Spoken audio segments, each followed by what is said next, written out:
की तरफ अगर गंदी नजर से देखोगे, अगर बहुजन समाज के लोगों को अगर कमजोर समझा जाएगा तो ऐसा इतिहास लिखेंगे कि 7 नस्लें तुम्हारी याद रखेंगी। जो लोग हमें कमजोर समझते हैं, जो लोग हमें ये कहते हैं कि हम दलित हैं, हम अछूत हैं, हम उनसे ये कहना चाहते हैं कि सन 1818 का अध्याय पढ़ लो, तुम्हारी नानी याद आ जाएगी।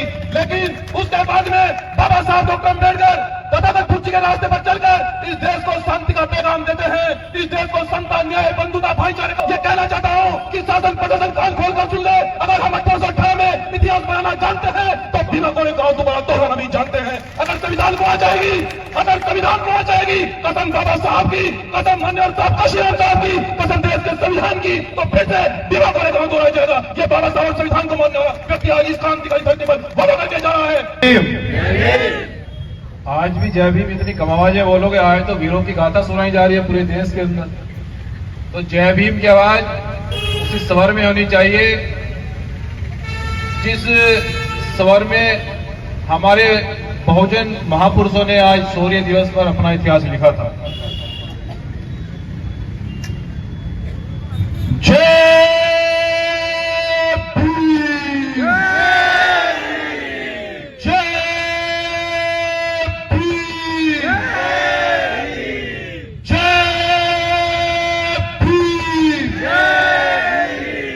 भीमा कोरेगांव जिंदाबाद,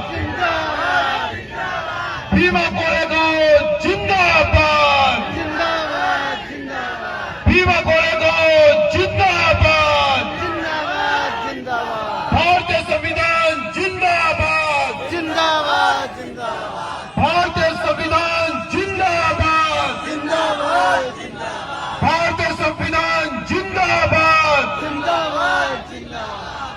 सम्मानित यहां पर उपस्थित आज 1 जनवरी शौर्य दिवस के उपलक्ष्य में आए हुए भारतीय संविधान को मानने वाले लोग और बहुजन समाज के लोगों, आज पूरा देश हमारे बहुजन वीर महापुरुषों की गाथा सुना रहा है। संभाजी महाराज, साहूजी महाराज, शिवाजी महाराज, बहुजन समाज के लोगों, आज 1 जनवरी को इन बहुजन समाज के महापुरुषों ने वो इतिहास लिखा जब हमारे देश के नेतृत्व में देश के दुश्मनों को, हमारे देश के कमजोर समझने वाले लोगों को, जब इन बहुजन समाज के लोगों को, जब महाराज को, जब संभाजी महाराज जी को, जब साहूजी महाराज जी को, जब शिवाजी महाराज जी को यह पता लगा कि देश के दुश्मन हमें कमजोर समझ रहे हैं, तो सन 1818 में बहुजन संतों महापुरुषों ने उनको वीरता का पैगाम दिया, पराक्रमी का पैगाम दिया, बाहुबली का पैगाम दिया और ये बताया कि ये बाबा साहब डॉक्टर अम्बेडकर का देश, ये भारतीय संविधान को मानने वाला देश न तो बुद्ध से पीछे है न युद्ध से पीछे है। इस देश के दुश्मन कान खोल कर सुन ले।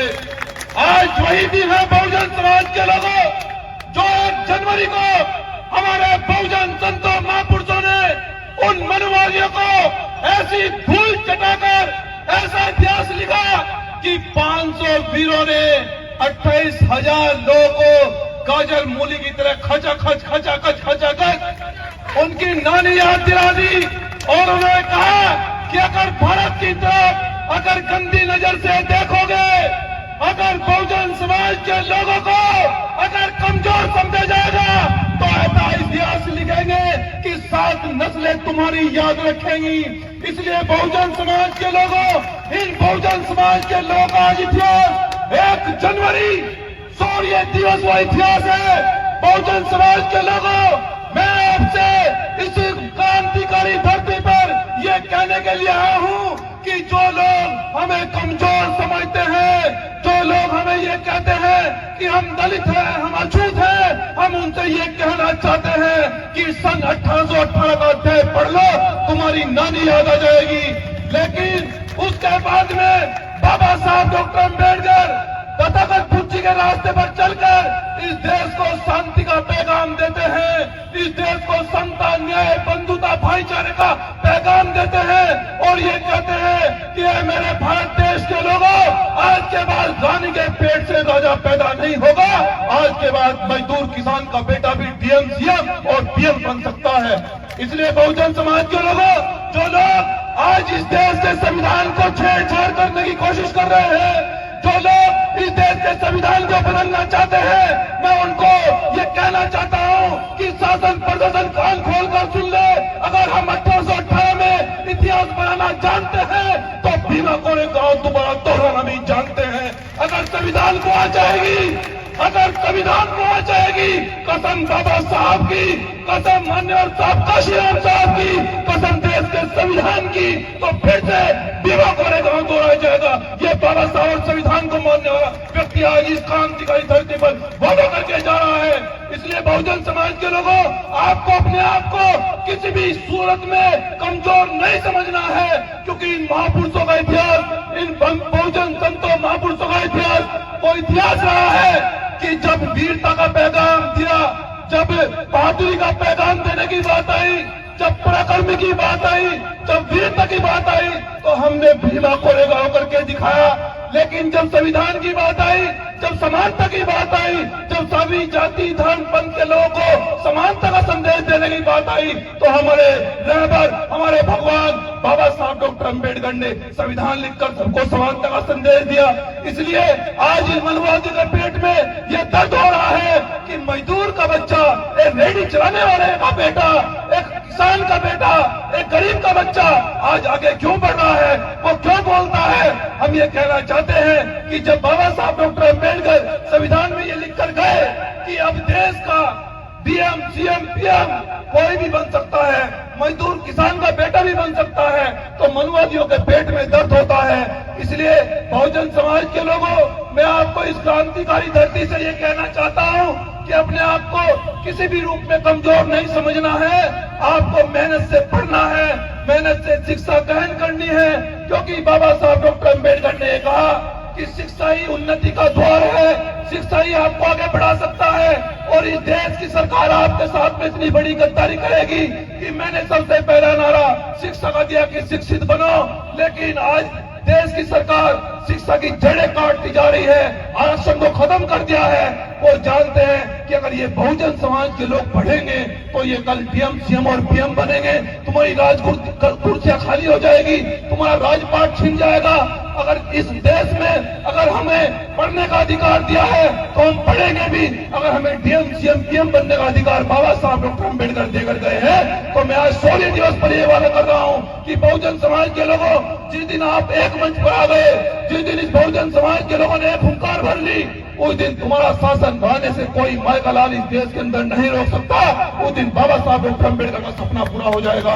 क्योंकि बहुजन समाज के लोगों, देश के बुद्धिजीवी लोग बार बार ये कहते हैं कि हमारी देश के अंदर 90% आबादी है, हमारी देश के अंदर 90% आबादी होने के बावजूद भी हमारे एमपी एमएलए क्यों नहीं है, हमारी बहन बेटियों का अपमान दिन पर दिन क्यों होता जा रहा है, हमारे महापुरुषों के सम्मान के साथ में छेड़छाड़ क्यों की जा रही है। क्योंकि बाबा साहब डॉक्टर अम्बेडकर ने कहा था कि बहुजन समाज के लोगों, जो मैं तुम्हें आरक्षण दे रहा हूं, ये मनवादी लोग उसको हथियार बनाकर इस्तेमाल करेंगे। क्या सदन में आपके सांसद नहीं है? क्या विधानसभा में आपके विधायक नहीं है? वो नमक हरामी है, वो संविधान के साथ में और बाबा साहब के साथ में गद्दारी कर रहे हैं। इसलिए बाबा साहब का बच्चा एक संविधान को मानने वाला व्यक्ति, और मैं अपने शिक्षित समाज से ये कहना चाहता हूं कि दुश्मन में और अपने में फर्क करनी होगी, ऐसे लोगों का बहिष्कार करना होगा। तो सदन में ही बैठकर बाबा साहब का अपमान खड़े खड़े देख रहे हैं। एक गृह मंत्री, देश का गृह मंत्री बाबा साहब पर टिप्पणी कर जाता है और ये कहता है कि हम क्या ना, हम भगवान भगवान भगवान करते हैं, अम्बेडकर अम्बेडकर करते हो। तुम अगर इतना नाम भगवान का लेते, मैं ये पूछना चाहता हूँ इस देश के गृह मंत्री जी से भी, गृह मंत्री जी, क्या आप उसी भगवान की बात कर रहे हैं जिसने हमको हमेशा अछूत बनाए रखा? क्या आप उस भगवान की बात कर रहे हैं जो 15-15 साल की बेटियों का रेप नहीं रोक पाया? क्या आप उसी भगवान की बात कर रहे हैं जो देश के किसी भी व्यक्ति को न्याय नहीं दिला पाया? क्या आप उसी भगवान की बात कर रहे हैं तो 2 साल का बच्चा पेट में मर जाता है? तो अगर भगवान है तो फिर न्याय क्यों नहीं हो रहा है? ये मेरा सवाल है बड़ा। क्योंकि आपको झूठ ढकोसले में फरेबी में फंसाएगा और आपको धर्म की आड़ में फंसाकर उन्होंने राजगद्दी को कब्जा ली और तुम्हारे हाथ में झाड़ू, तुम्हारे हाथ में मजदूरी, तुम्हारे हाथ में फावला दे दिया, तुमसे मजदूरी करवाई जा रही है और बड़ी बड़ी कुर्सियों पर, देश की बड़ी बड़ी कुर्सियों पर सदन में वो लोग बैठे हैं और हमें भिखारी बना दिया है। लेकिन बाबा साहब ने तो ये इशारा किया था कि बहुजन समाज के लोगों को सबसे बड़े मंदिर पर कब्जा करना है। अरे उस मंदिर पर कब्जा नहीं करना है जिस मंदिर से भिखारी पैदा हो, अरे उस मंदिर पर कब्जा करना है जिससे अधिकारी पैदा हो, जिससे नेता पैदा हो। और सबसे बड़ा मंदिर सदन है, वो सबसे बड़ा मंदिर कॉलेज विद्यालय है। तो बहुजन समाज के लोगों हमें बाबा साहब डॉक्टर अम्बेडकर के सपने को पूरा करना चाहते हैं। क्योंकि हम मैं फिर से कह रहा हूं, अगर वीरता की बात आती है तो हमने 16 दिवस कराया, भीमा कोरेग्राफ कराया, लेकिन अगर समानता की बात आती है तो हमारे पुरखों ने संविधान भी लिखा है। आपसे बड़ा इतिहास इस देश के अंदर किसी का नहीं है। ये पूरी विश्वास के साथ कह रहा हूं कि आपसे बड़ा इस देश के अंदर इतिहास नहीं है, लेकिन इस इतिहास को बचाना है। और बाबा साहब का सपना अगर पूरा करना चाहते हो तो बहुजन समाज के लोग एक मंच पर आकर हमें आवाज को बुलंद करना होगा। और मैं आज फिर से आप सभी बहुजन समाज के लोगों का भीम आर्मी जय भीम संगठन की ओर से मैं बहुत बहुत आभार व्यक्त करता हूं, धन्यवाद देता हूं आपको कि आपने इतना सम्मान दिया, मुझे यहां बुलाया। और आपके आशीर्वाद से मैं ये भी कहना चाहता हूं कि हम लोग बाबा साहब के सपने को बहुत जल्दी पूरा करना चाह रहे हैं। भरोसा रखिए आप लोग। बस मैं चाहता हूं कि आपका आशीर्वाद हमारे ऊपर बना रहे, आपका हाथ हमारे हाथ में रहे। हम बहुत जल्दी बाबा साहब का सपना पूरा करेंगे, देश के अंदर घर घर तक संविधान को पहुंचाएंगे। और फिर से 16 दिवस पर भीमा कोरेगांव और इस देश के उन वीरों को जिन्होंने आज का बहुत बड़े पैमाने पर इतिहास लिखा और योद्धाओं को सख्त सख्त नमन। और मैं आप सभी यहाँ पर उपस्थित लोगों से मैं आग्रह और निवेदन करता हूँ कि अब हम लोग बाबा साहब डॉक्टर अम्बेडकर जी की